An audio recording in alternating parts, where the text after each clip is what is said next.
Garadas exists in a distant realm separate from the familiar world of humans, situated in a universe entirely foreign to our own.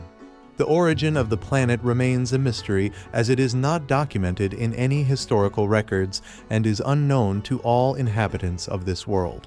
Garadas is significantly larger than Earth, with twice the mass of our planet. Garadas is a world divided between the peaceful continent of Muninia in the east and the eerie Lamnadras in the west, with a clear distinction between sea and land. This reality was brought into existence by the collaboration of the 12 gods. In the lands of Muninia, 7 distinct races wander, each abiding by their own customs and principles as they navigate through life. Despite their differences, they all share one commonality: they each follow their own leader. The gods have selected 7 individuals whose lives have remained untainted and virtuous, standing out from the rest who have stumbled and erred, as these 7 have only achieved greatness. The 7 kings of Garadas were fated to unite the world in peace and coexist harmoniously.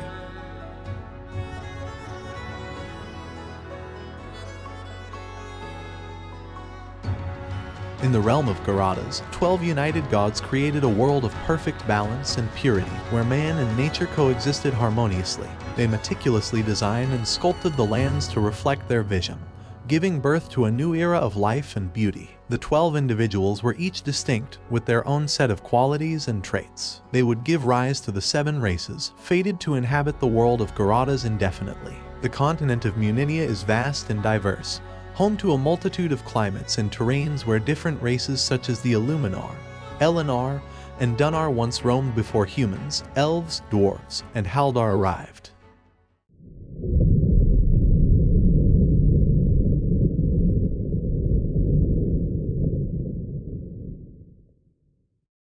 The races came together in unity, serving the 7 kings and their thrones with honor and pride as they worked towards maintaining a peaceful and harmonious alliance.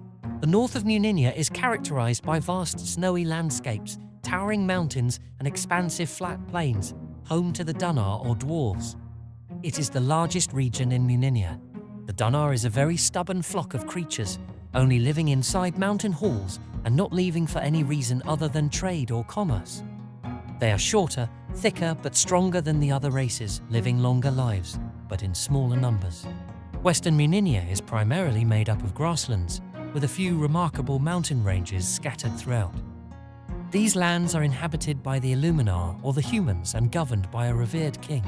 Central Muninia is home to the Haldar, perhaps not familiar to most, but these creatures are extremely smart and know more about the world around them than any other.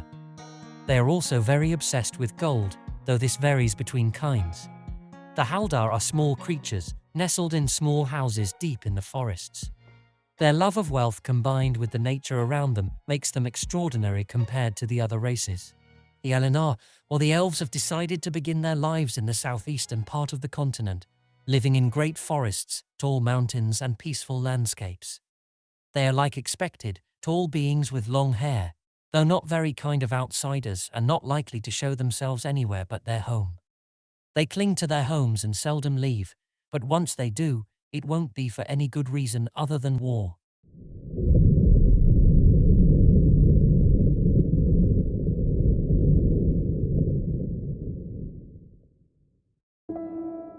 Muninia is divided into 7 kingdoms, each with its own king. The Dunnar, Elenar, and Haldar are loyal to their respective rulers, while the humans have 4 kings, each distinct and unique in their leadership styles. The Dunnar lands lie to the north, with boundaries extending to the territories of the first and second human kings to the south and east. The Haldar reside in the central lands, sharing borders with humans on all sides, except for the elves in the southeast. Human kings reside along the coasts and shores of Muninia, constructing impressive cities and ports to facilitate trade and commerce. These 7 kings have been selected by the gods to lead their people because of their pure souls. Unfortunately, all good things come to an end, for the 7 kingdoms did not remain in peace forever. Something lured them from their path and set them to pit against each other. A certain weapon, powerful enough to rule all the lands of Muninia. There would no longer be needed 7 kings, but only one true ruler to dictate over all. This weapon brought many death and destruction on its path and led the seven kings to wage war on each other. Thus war began, and the seven kingdoms summoned their armies. Garadas was about to see a time of great darkness, never seen before. From treason to high treason, nothing wouldn't be done. Every act of evil that could possibly be committed happened in those years of war. Towns and villages fell and burned to ashes. Families got destroyed and separated, while the kings of power sought to seek the weapon that would give them ultimate power. Yet none of them could find it until one of the human kings had found the ancient wisdom and discovered its location. Thus he devised a plan to lure all the kings together in one place and take them out so that he could be the one to claim the weapon for himself. This man was King Usmer. His corrupted mind had brought the darkness to the world, for the knowledge of the sword came from his tongue. The six kings would listen to all that he would tell them, hoping that they could overthrow him in one way or another. But eventually, Usmer was the only one left standing. He obtained the weapon, and he took control of the world.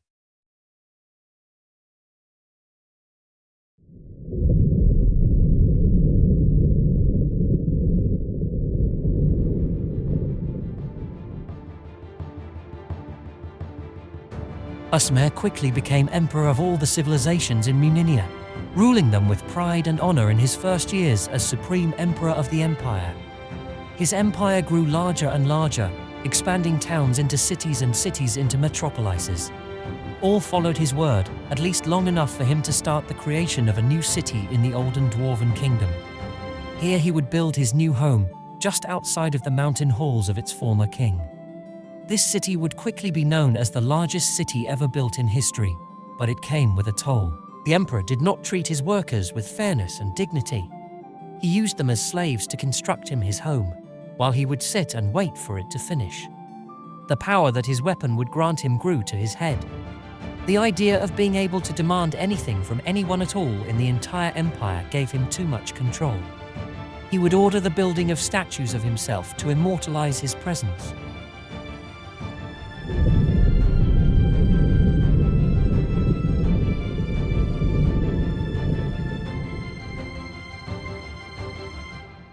As the day waned, Usmer transformed into a malevolent ruler, bolstering his rule with an army of the undead, known as the Ned. With their unyielding loyalty, he became an unstoppable force, no longer reliant on anyone, not even to sustain his empire's dominance. He possessed the ability to traverse his cities and ensure their stability with only his own presence. The citizens had reached their limit as their emperor's actions became increasingly tyrannical and crossed all boundaries. After the fall of the Seven Kingdoms, a tyrannical empire rose to power, sparking a rebellion determined to overthrow the emperor and his corrupt rule. As a result, a destructive civil war erupted in the city. As the rebellion continued to gain momentum, drawing in more disgruntled citizens of the empire, it eventually amassed a global force that surrounded the emperor. With each passing moment, the borders closed in tighter, bringing the rebellion ever closer to its target. The emperor sought sanctuary in his palace, only to find it breached, then tried retreating to his mountain fortress, which was also compromised. Left with no other choice, he fled to the road in hopes of finding refuge in the north. His demise occurred at the hands of a close associate, who was well known and ordered his assassination. The world plunged deeper into darkness following his passing. The rebellion's efforts to maintain the empire ultimately faltered, leading to its fragmentation back into the Seven Kingdoms that had once stood united. Although Menouer currently lacks a king and leadership, it is not without hope for the future. The fate of this world is still undetermined. To find out what will happen to Garadas next, check out Menouer Darkness Rises on Amazon. This tale marks the start of a fresh alliance of kings, with a twist that sets it apart from its predecessors. The evil empire fell after the death of the emperor, bringing the rise of a small rebellion kingdom, though it could hardly keep up after the intense rate of casualties during the war. The world emerged from its darkest era, the aftermath a stark reminder of the bloodshed and loss endured. The tyrannical regime of the emperor had finally been vanquished, leaving the remaining humans, elves, and dwarves to rebuild what once stood as the majestic Seven Realms. However, the devastation wrought upon the continent left only remnants of its former glory, now tinged with shadows of destruction and malevolence. In order to prevent another devastating war, the three great races made the decision to separate and leave the once thriving cities abandoned. Individuals returned to simpler ways of life, living on small farms or pursuing fishing and mountain dwelling. The memory of the past conflict loomed large, shaping the future of the world and its inhabitants. The era where humans, elves, and dwarves reigned came to an end as the Second Age carried on without any noteworthy events for many long years, slowly stacking its numbers higher and higher.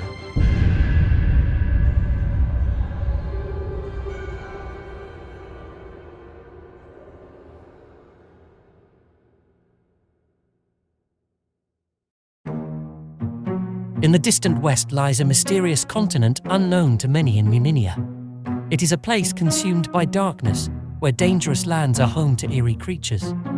While it was once a paradise, now only remnants remain.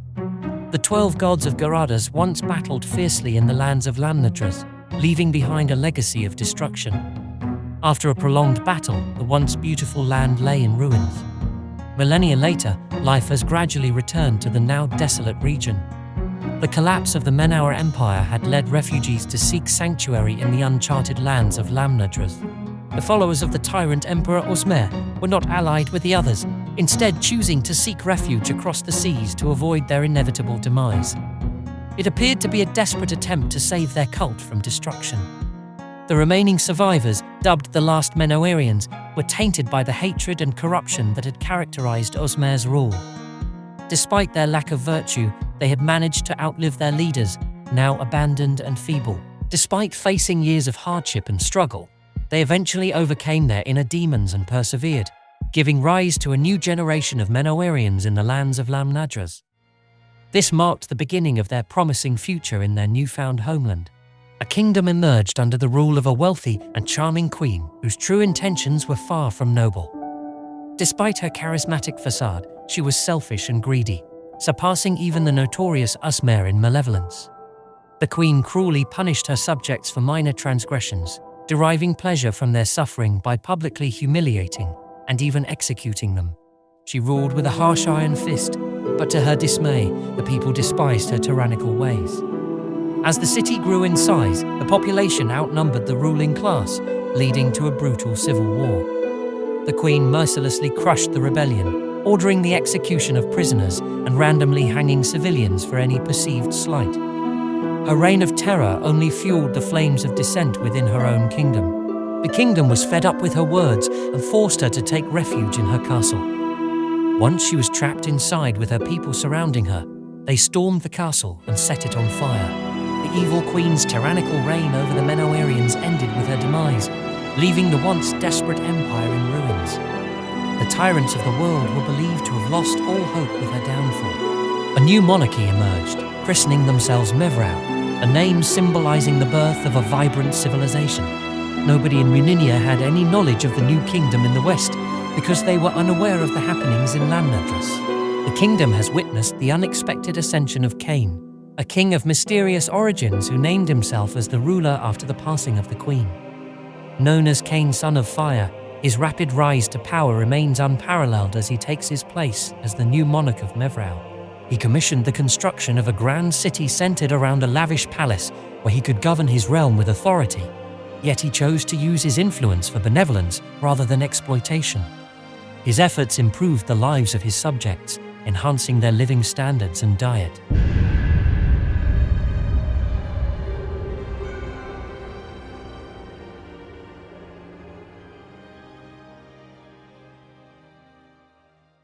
Over time, the city expanded into a bustling metropolis, defined by expansive canals and formidable stone fortifications. After the city was successfully protected behind the towering Mon Mithra wall, the king's focus shifted towards strengthening his rule. Over the span of decades, he insisted his subjects obey him and build a formidable army under his command to solidify his power. The army, once raised, brought only suffering to the people as Cain's rule turned tyrannical, demanding their obedience and turning them into slaves. However, this oppression led to a civil war erupting rapidly. The civil war unfolded within the city as rebels operated clandestinely in the sewers and makeshift camps. resisting the king's oppressive rule to aid the marginalized. Despite their efforts, the rebels were ultimately overpowered by the king's forces and met their fate on the gallows, one by one. The civil war lasted for years without the king suffering any losses. However, as the death toll continued to rise due to his actions, he became consumed by madness. After witnessing countless executions and acts of violence, the king ultimately took his own life by leaping from the tallest tower. His reign ended with his death, leaving uncertainty about whether the next king would bring about positive change.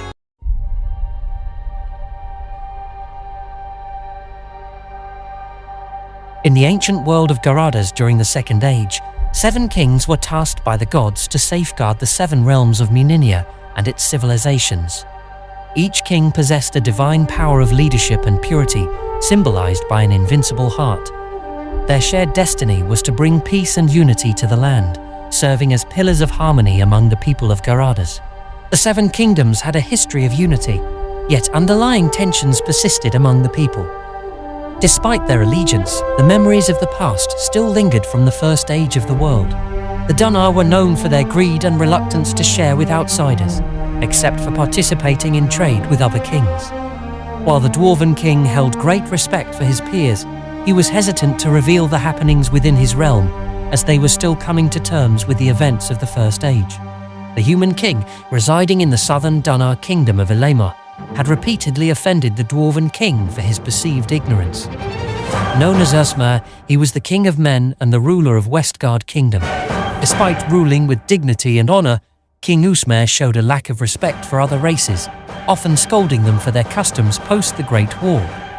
While advocating for the sharing of wealth, his views were not universally accepted by the Elenar and Dun'ar, highlighting ongoing disagreements within his realm. King Usmer's ambitious goal to bring change to the world is commendable, but his methods of closing relationships with Dun'ar and Elenar, while focusing on trading with human kingdoms, resulted in the impoverishment of the minor races over time. Usmer embarked on a quest to find the ultimate weapon that would grant him everlasting power and domination over the world. His expedition led him to search for the perfect location to forge this unparalleled weapon of mass destruction. Usmer discovered how to create the weapon without the other 6 kings knowing, but he still lacked the readiness to proceed with its development. Usmer, disguised as a mysterious mage, crafted a cunning plan by dispatching 6 letters to the 6 kings, instructing them to embark on a quest to reach the pinnacle of the world and retrieve the weapon of power. Atop Garadas, the 7 kings convened and Usmer revealed the legend of the sword, which required the sacrifice of kings with pure hearts for its crafting. None of the kings were willing to surrender their lives and instead chose to engage in battle, fighting fiercely at the temple atop the mountain. Usmer emerged as the strongest warrior, defeating each king until only Elmir remained. Despite being heavily wounded from previous fights, Elmir faced Usmer at the stone table and was unable to withstand the formidable strength of his opponent, ultimately falling to Usmer's sword. Usmer achieved his desire as the 7 kingdoms lay in ruin, placing him as the emperor of the entire realm.